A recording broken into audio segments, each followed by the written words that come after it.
சுவாமியே சரணம் ஐயப்பா. ஐயப்ப சுவாமி எப்படி இந்த உலகத்தில் அவதரிச்சார் அப்படின்னா, இந்த அகிலத்தை காக்கும் அகிலாண்ட கோடி பிரம்மாண்ட நாயகியாக இருக்கிற அன்னை லலிதா திரிபுர சுந்தரி இருக்காங்க.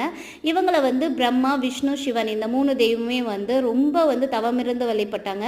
அவங்க தவத்தை மெச்சி சுவாமி அவங்க முன்னாடி அருள் புரியணும்னு நினைக்கும் போது மும்மூர்த்திகளுமே விஸ்வரூப காட்சி கொடுக்கணும் அப்படின்னு சொல்லி சொன்னவனே சுவாமி அதே மாதிரி விஸ்வரூப காட்சி கொடுக்குறாங்க. அம்பாலும் அந்த தேவியோட இதயத்தில் 1,00,000 இதழ்கள் கொண்ட தாமரை பூல ஒரு சக்தி இருப்பதை மும்மூர்த்திகளுமே பார்க்குறாங்க.